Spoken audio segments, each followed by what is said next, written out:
Hello and greetings to everyone. We will continue with 9 ix square roots.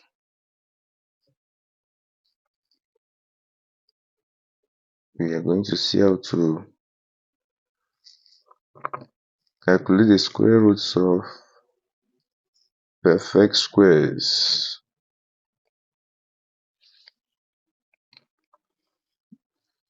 We are going to start by taking this down. We know if you take -1 times -1 gives us +1, and if you take 1 times 1, it is equal to 1. Take -2 times -2 gives us +4, and 2 times 2 is equal to 4. -3 times -3 is equal to +9, and 3 times 3 is equal to 9.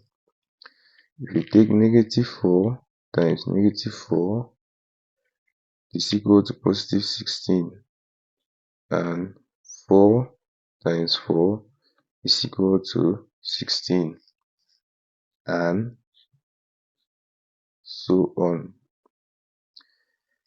Remember, when we treated square numbers, we saw that a square number is that number which is equal to the product of two equal numbers. You can see here, for example, 1 is equal to 1 times 1. 4 is equal to 2 times 2. It's a product of two equal numbers. So the number 1, 4, 9, 16, 25, 36, they are all square numbers. Now let's write this down. The number -1 or 1 is a square root of 1. -1 or 1 is the square root of 1, because when you multiply -1 by itself, you obtain the result 1. When you multiply 1 by itself, you obtain the product 1. -2 or 2 is a square root of 4. -2 times 2 gives us 4. 2 times 2 gives us 4. -3 or 3 is a square root of 9, and -4 or 4 is a square root of 16. So when we talk of a square root of a number n, we are simply referring to that number m, such that when we multiply m by itself, that means m times m, it is equal to n. So you take note of that. Now let's write this down. In general, it's always good to work with the general case. If m is equal to n times n for m, n belonging to the set of integers, that means they are whole numbers, and m is greater than 0, take note of this. It means m is a positive whole number. Then n or -n is said to be the square root, said to be the square root of m. We write this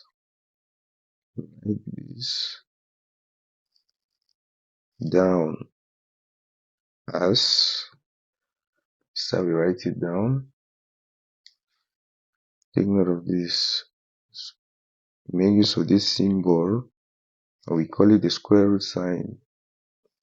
The square root of m is simply equal to plus or minus n.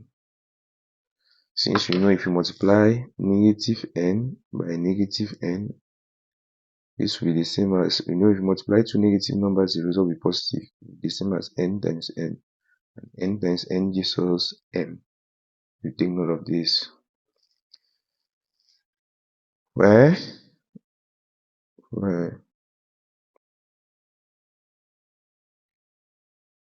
this symbol, this one, which looks like a V as such, is called the square root sign.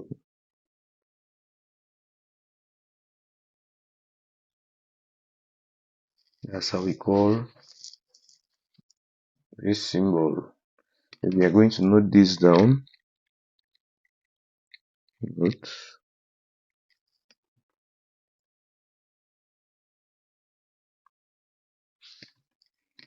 first hyphen, the square root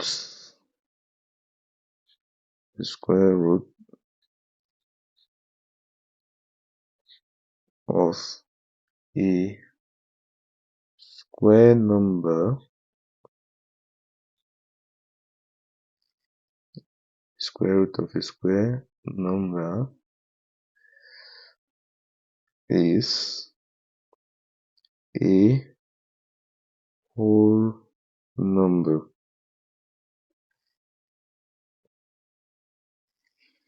Then the next hyphen, we can only find or calculate the square roots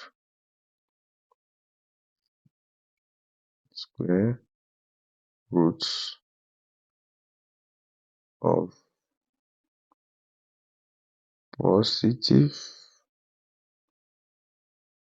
integers at this level. At higher level, you will discover that we can get the square roots of negative integers. Now, let's take e.g. the square root of 25.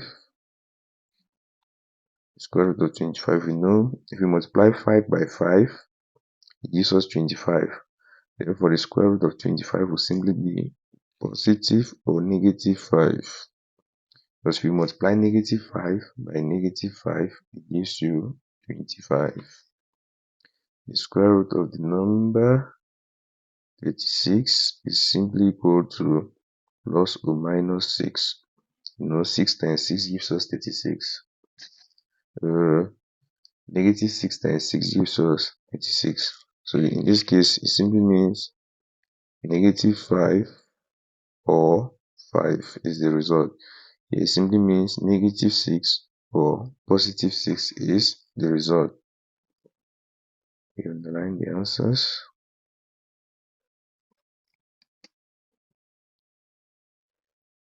We can also find the square roots of positive integers by making use of prime factorization. Let's write it down. We can also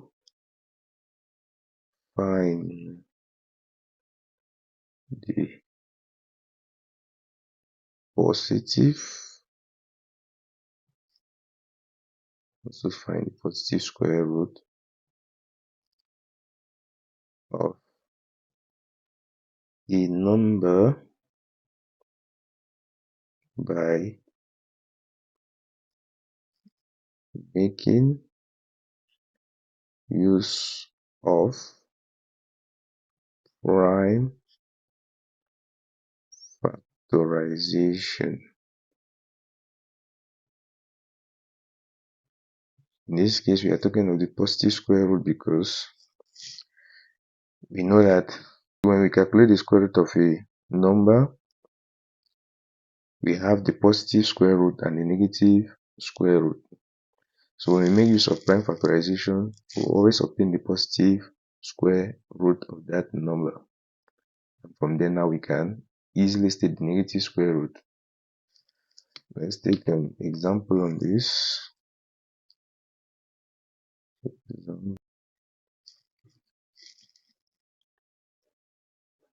Find the square root. Find the square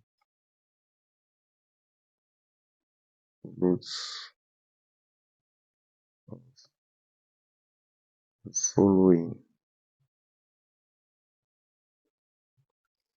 For A, we have the number 36. We define the square root by making use of prime factorization. For B, we define the square root of the number 49 by making use of prime factorization. We are going to take solution.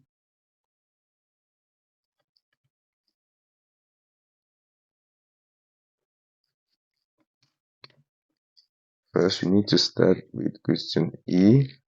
First thing, we need to express the number 36 as a product of its prime factors. Number 36 is equal to 2 times 18 is equal to 2 times 2 times 9, which is equal to 2 times 2 times 3 times 3. So now you can see we have a product of its prime factors. Now the next thing what we are going to do is we are going to group the equal prime factors in pairs. You can see here we have 2 times 2, we are going to group this pair. Here we have 3 times 3, we are going to group this pair. Then from each pair we are going to extract just one prime factor from that pair. Here we are going to extract 2, here we are going to extract 3.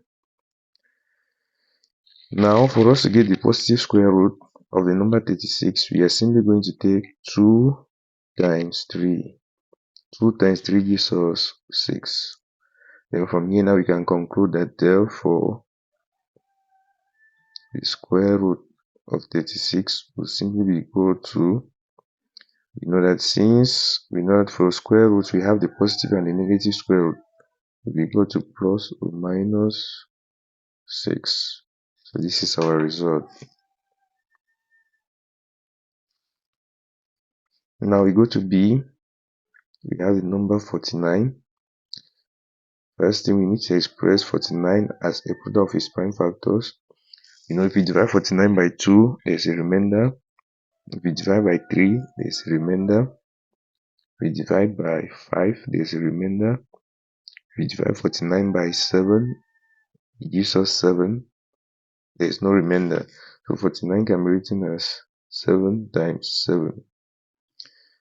Next, we are going to group the product of the prime factors in pairs.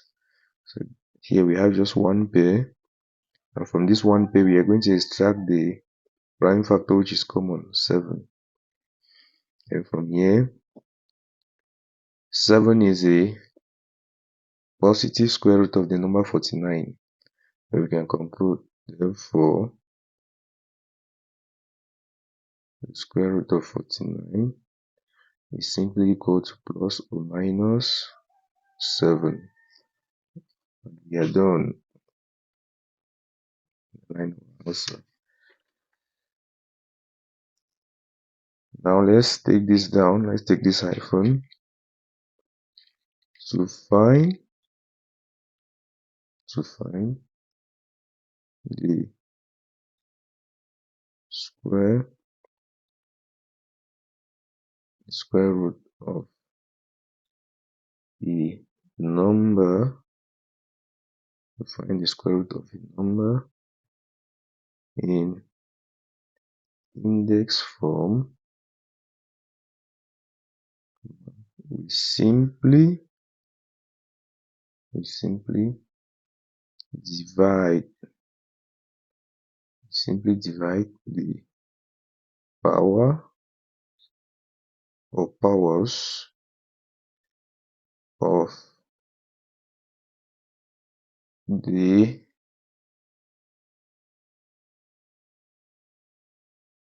prime factors, prime factors by 2. So you simply just divide the power or powers of the given number by 2. Let's take this down. That is, if you are to calculate the square root of a number in index form as such, let's say we have e to the power n times b to the power n. It will simply be equal to e raised to the power n divided by 2. So this will be the new power for e times b raised to the power m divided by 2. So this will be the new power for b. And this is simply the same as e raised to the power n over 2 times b raised to the power n over 2. So we take note. And in such cases, we consider only the positive square roots. So that's why you will not find the plus or minus sign in front of the result here. Now let's take an example on this.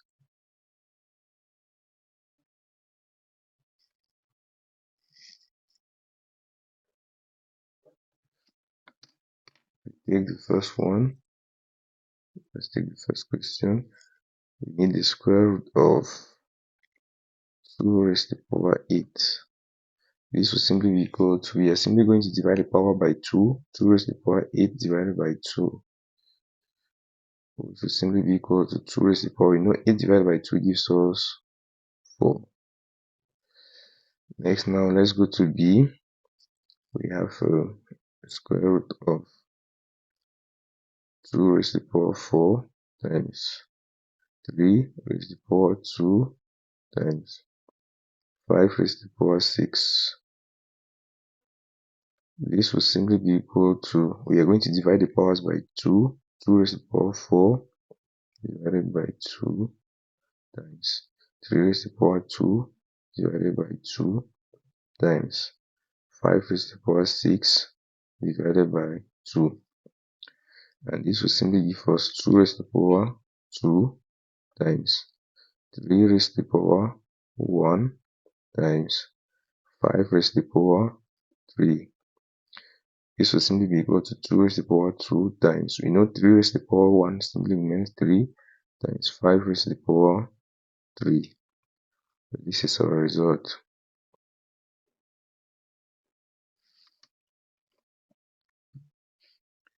Now, let's proceed to see how we can find the square roots of fractions.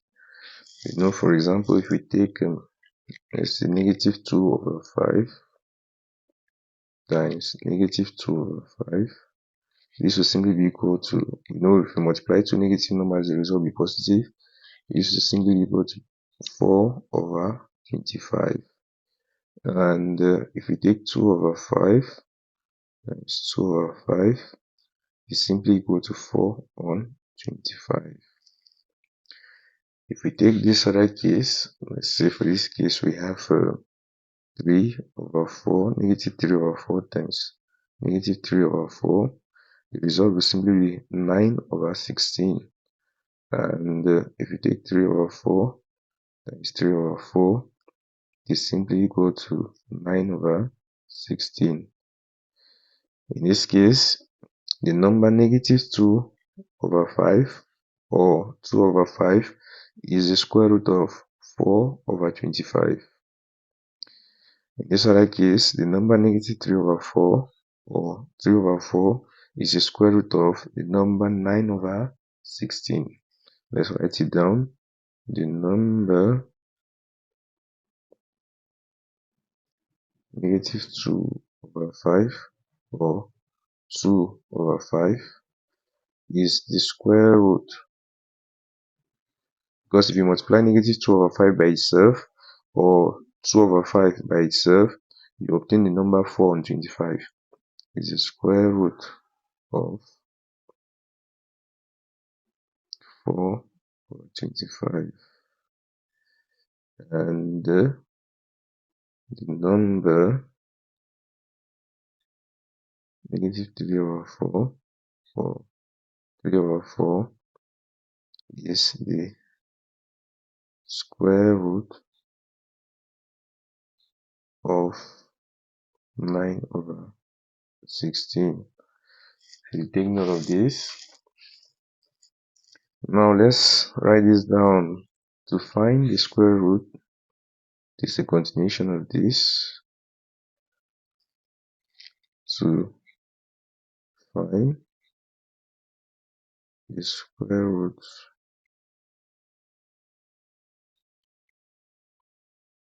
of a fraction,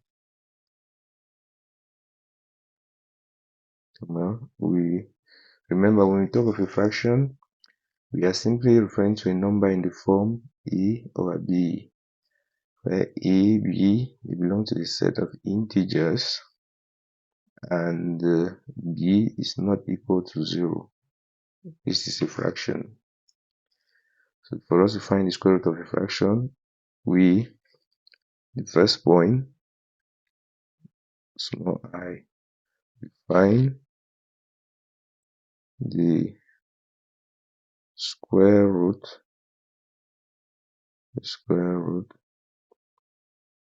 of the numerator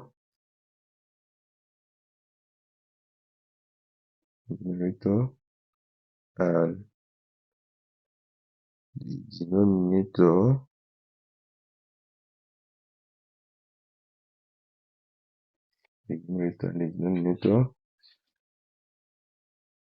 separately. If they are both square numbers.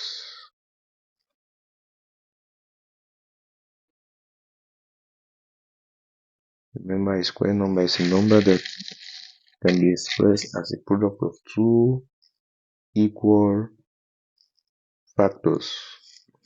The next one, 2i, in some cases,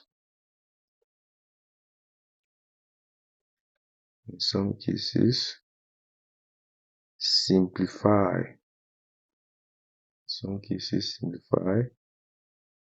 First before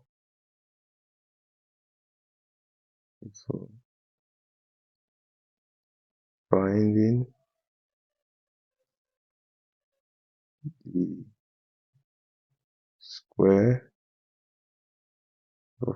square roots of a numerator and the denominator.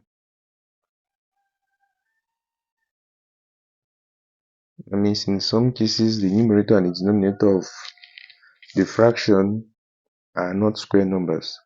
So you will need to perform some simplification before you obtain square numbers at the numerator and the denominator. And from there now you can easily calculate the square root. Now let's note this down.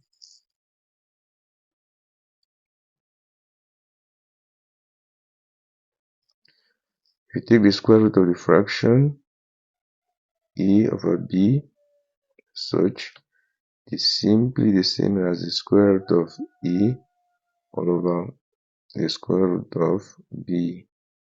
Take note of this. Now let's take an example.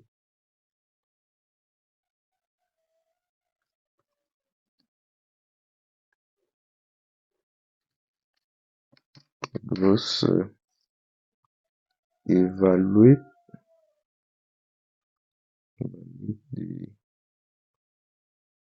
following.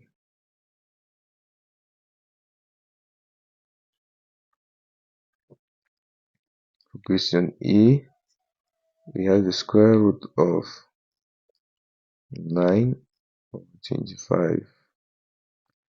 For B, we have the square root of 49 over 100. And lastly, for C, we have the square root of 150 over 600. We take down solution.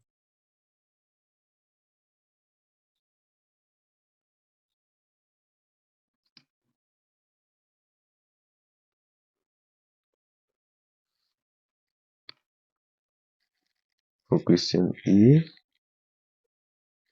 we have to calculate the square root of fraction 9 on 25.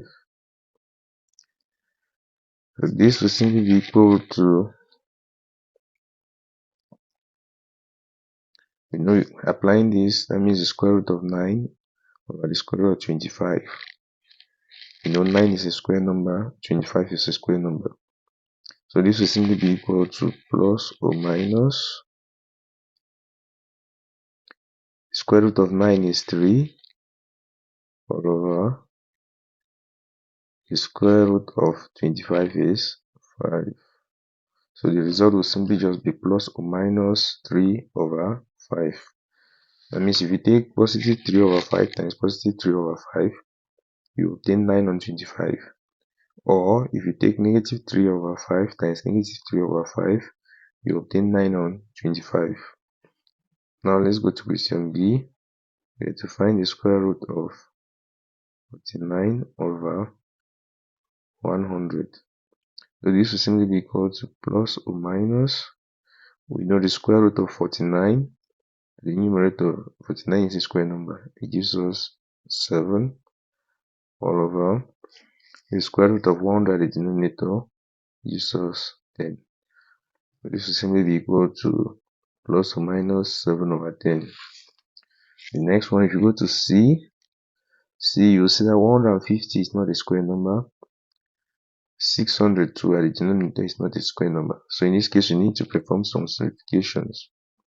Take 150 over 600, this fraction.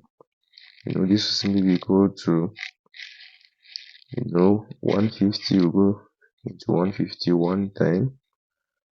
150 will go into 600 4 times.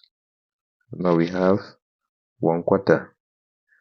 And 1 at the numerator is a square number, 4 at the denominator is a square number. So this will simply mean that, let's continue here by this side. This will simply mean that the square root of the fraction, take note, is the square root of this entire fraction, 150 over 600, will simply be the same as the square root of the fraction 1/4. So this will simply be equal to, the square root of 1 remains 1, plus or minus 1 over, the square root of 4 is simply 2. So the answer will just simply be plus or minus a half. But it does not mean that if you take a half times a half, you obtain 150 over 600. A half times a half gives us 1/4. Negative a half times negative a half gives us 1/4. 1/4 is an equivalent fraction of 150 over 600. That means these two fractions, they represent the same amount. So their square roots, if you take the square root of 1/4, which is a half, it will represent the same amount as the square root of 150 over 600. Exercises for application.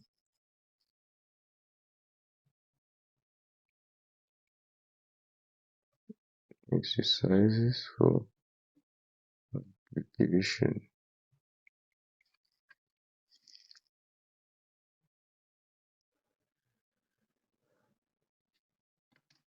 It goes find the square root.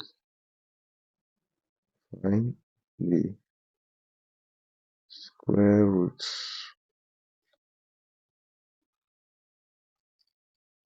of each of the following. First one for E, we have the number 196. For B, we have the number 9604. For C, we have the number 53,361. For D, we have the fraction 36 over 81. And last for E, we have the fraction, this is a mixed fraction, the whole number part 1 and proper fractional part 7 over 9. Question F, we have the number in index form 5 raised to the power 4 times 7 raised to the power 3 times 11. And for G, we have 2 raised to the power 8 times 3 raised to the power 4 times 5 raised to the power 2 all over 7 raised to the power 6 times 11 raised to the power 4. Take down solution.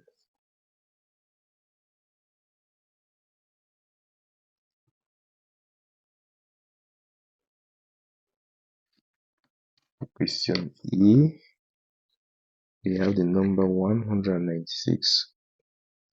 Since we are not to make use of a calculator, we are going to start by expressing the number 196 as a product of its prime factors. We know that 196 divided by 2 would simply be equal to 98. So 2 times 98 gives us 196. Next, we know 98 divided by 2 gives us 49.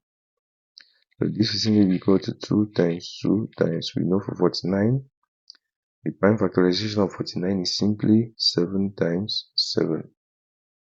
At this level now, we are going to group the prime factors in pairs. And they should be equal. Here we have 2 times 2 for the first pair, 7 times 7 for the second pair. Here we extract 2, here we extract 7. For us to get the positive square root of this number 196, we are simply just going to take the product of the prime factors we extracted from each pair. 2 times 7 will give us 14. 14 is a positive square root. We conclude therefore 196, the square root of 196 is simply equal to plus or minus 14. And underline the answer. We go now to question B. To D, we have the number 9604. We need to express this number as a product of its prime factors. You can divide this number by 2. 9604 divided by 2 simply gives us the number 4802.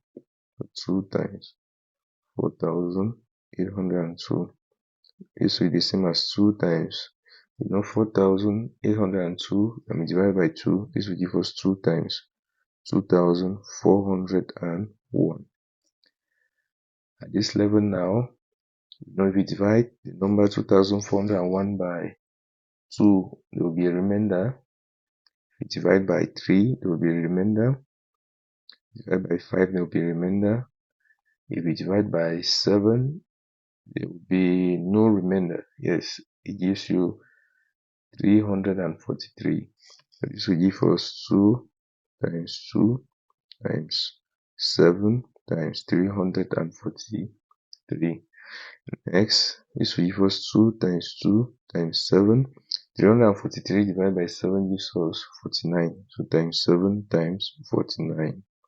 This will simply be equal to 2 times 2 times 7 times 7 times, we know 49 is simply 7 times 7. Now we are going to group the prime factors in pairs, and in each pair the prime factors should be the same. So this is the first pair. Here we extract 2. The second pair, we extract 2. We extract 7. The third pair, we extract 7. So this will simply, for us to get now the positive square root of this number, we are simply going to take 2 times 7 times 7. And this will simply be equal to, we know 2 times 7 gives us the number 14. 14 times 7 gives us 98. Let's write down the answer.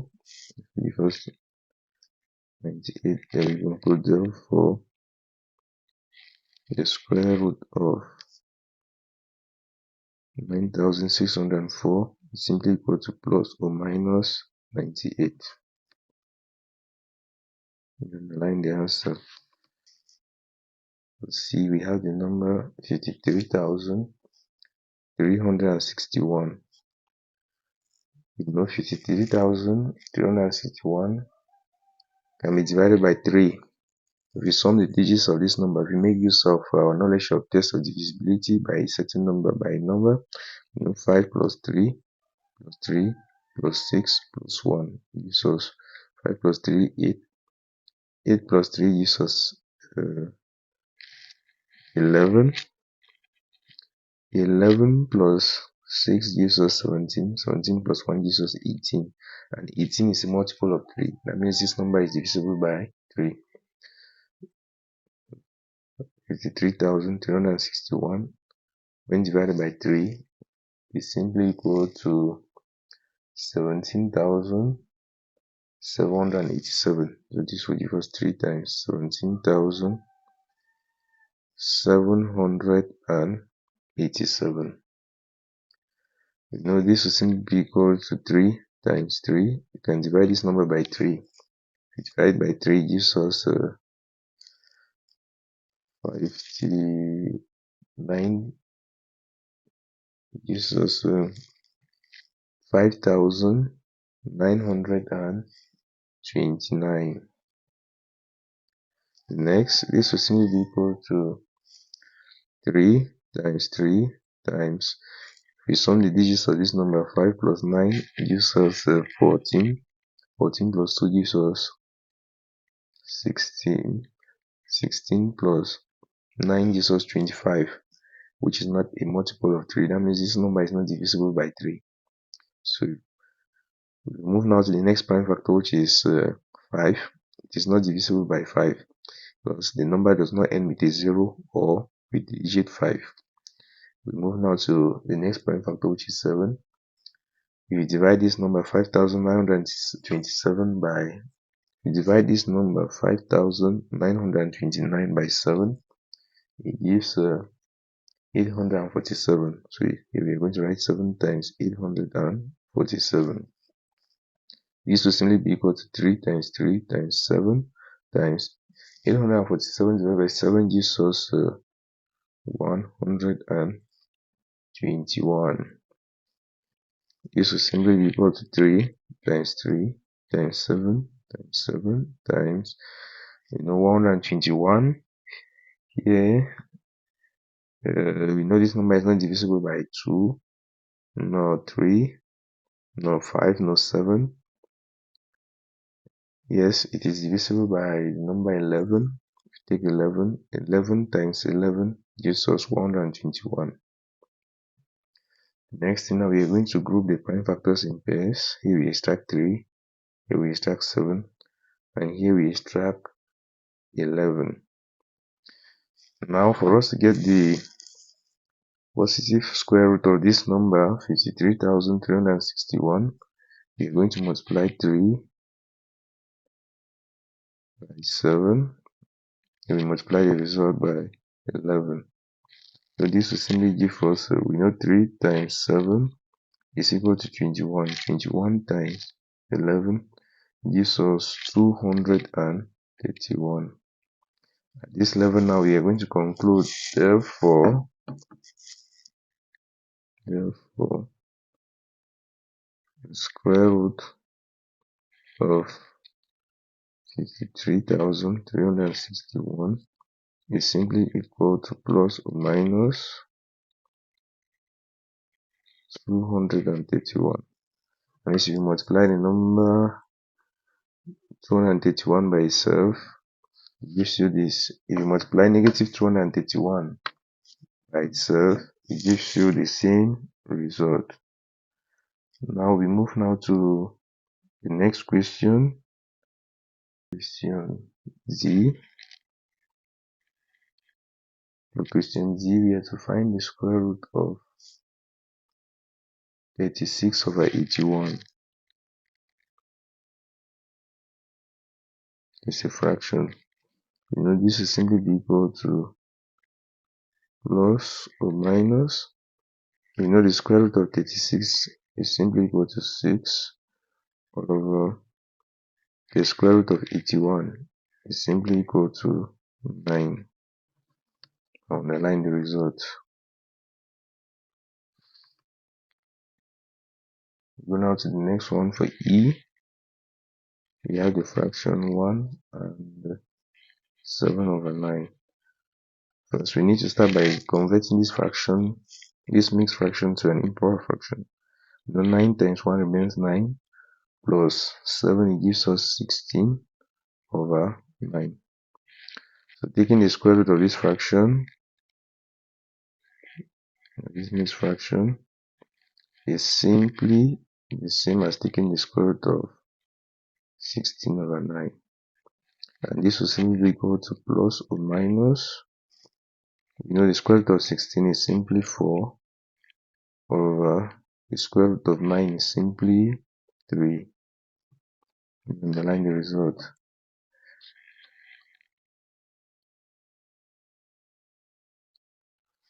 We can go now to question F. For question F, we have 5 raised to the power 4 times 7 raised to the power 3 times 11.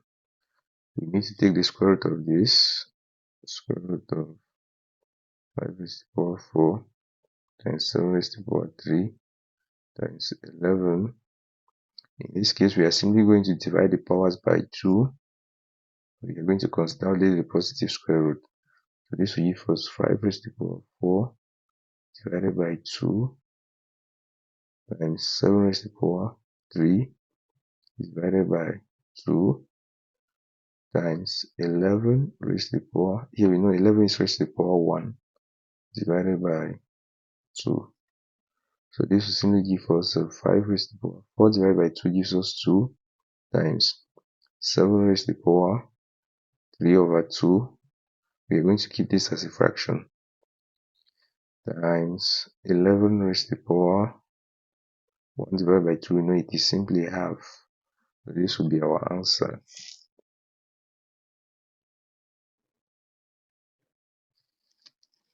For the next one, we're going on to question G. We have to calculate the square root of 2 raised to the power 8 times 3 raised to the power 4 times 5 raised to the power 2 all over 7 raised to the power 6 times 11 raised to the power 4. Give me the square root of this. This is a fraction.